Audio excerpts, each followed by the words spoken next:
Hello everyone, Shen here. Just thought I'd make a kind of a quick video. Today is actually surprisingly warm and kind of sunny for December 4th or whatever it is. So really nice out here. Got out on the motorcycle again for a little while. I just wanted to clarify what I was talking about last night. So again, we use this stance for training. And a lot of people, they just don't understand that. They see other martial arts or other footwork. You know, they don't understand our little Yi Kim Yeung Ma stance. And what this is, if you're kind of doing the stance correctly, you know, hips forward, kind of knees locked in, and you're getting that kind of slightly back with the spine, right? This stance helps train your legs. That's why we do it. Helps train your legs. Okay? That's why. We don't fight like this. No. Okay? It trains the legs because all your weight is falling forward and down. Right? So it's helping to build the hips, the thighs, the buttocks, right? The hamstrings, the knees. It builds that. Try getting in this stance with the knees together and really low, and tell me what that feels like. You know, get your thighs and your hips together, not separate, but together so they're linked in with your spine. Tell me what that feels like, okay? It's a very different feeling than even Mabu.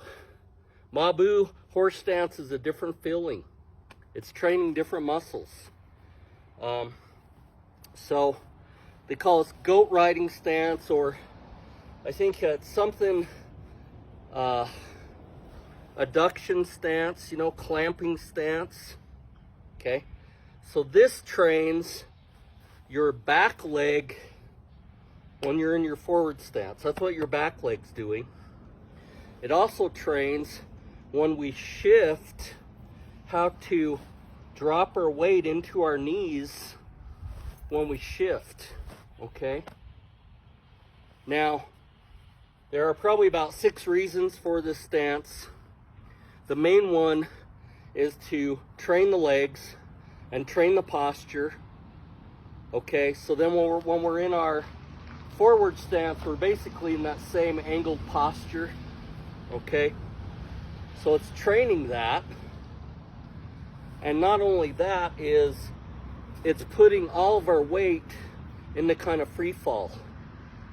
Okay, so if you stand up and you have your bone structure locked in on your knees, it's real easy for somebody to uproot you and push you. If I have my hands here, somebody can come underneath and just push me right back, okay?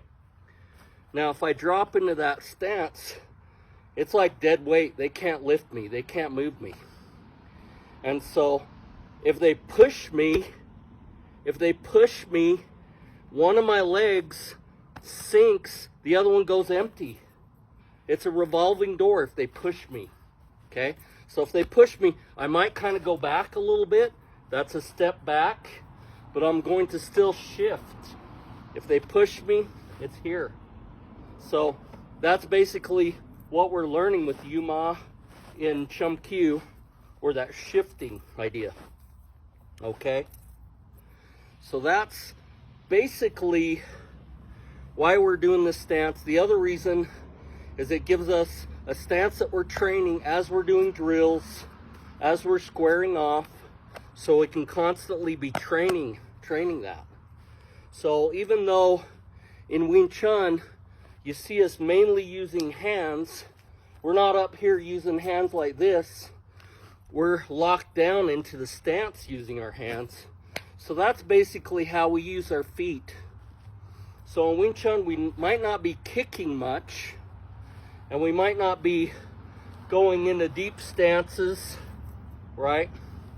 And shifting around that way, but we're locked in So then it gives our arms more power to strike and to pull. You know, a lot of Wing Chun, after we make contact, a lot of Wing Chun is actually pulling. It's lopping or jutting. It's pulling and then releasing and hitting. Pulling and then hitting. Pulling and then hitting. Okay? And then that's what that stance trains us for. Okay? As we move back and forth with the energy. Now, that Yeung Kim Yeung Ma stance can also be used sideways. And what I mean by that, somebody comes at you, you can turn in and hit them. So it's very much like in Shaolin, how we turn in and use the horse stance, right? How we'd use the horse stance. Well, we can do a similar thing with our Yeung Kim Yeung Ma stance, okay? So sometimes it's turned sideways to an opponent where we'll step in and hook their leg and hit them, okay? So that's why they're turned in, is so we can step and we can hook, okay? As well as the triangular structure that gives us more strength, okay? So just wanted to talk about that today. The other thing that I wanted to talk about was that idea on the chain punch. When somebody's throwing a hook or anything coming from an angle from the outside to our head, right? We can actually angle that chain punch, right? And so if something does come from the side, we kind of pivot, so we're pivoting away from that punch. So we're kind of pivoting as we're hitting that arm. If they throw the other arm, we can block that. If it's within the inside, if it's on the outside, you shoot up to block that second punch, but then we come in. So the whole idea is to hit that arm away and come in and clock them multiple times, you know? So we're not just blocking a punch, we're tilting away from it slightly, and we're moving forward. We're tilting away and moving forward, you know, because that's got a lot of power with that, okay? So if we're on the inside of that, then that's what we use, okay? Now notice when I'm doing this, I have structure here and here.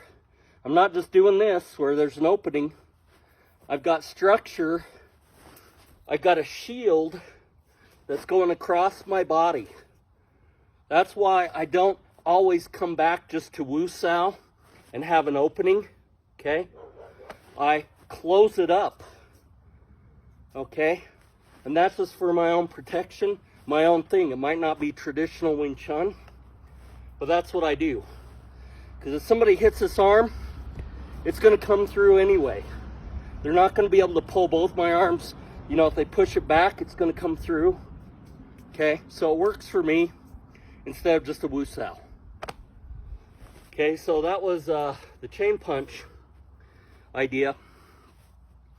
And so, you know, of course, when we get out here and we do our Sinim Tao, and we bring it around and lock it in to our stance, then again, everything is kind of coming to the center line, and from the center line and out.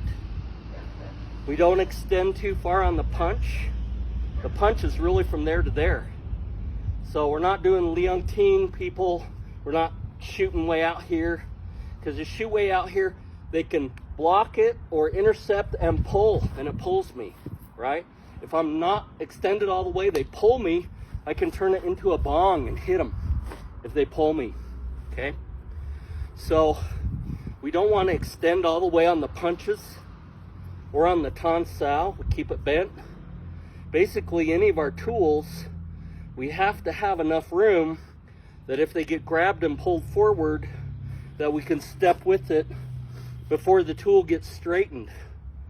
Because if our tool gets straightened, then there's all sorts of arm bars and locks where people can pull it and put an arm bar on us, okay? So as soon as they pull our arm and they try to put us in an arm bar, we step forward and hit them. Hit them, and of course, keep that springiness and that bent elbow so we can keep turning and changing the tools, okay? So we never really want to straighten all the way. That's too vulnerable. So even a slight bend, if somebody grabs that and tries to hit our elbow, it won't do anything if you have that slight bend in it. If it's straightened, it will. It will possibly dislocate or break that, okay? So that's why we don't extend all the way, okay? So I'd talk about that today. Thanks.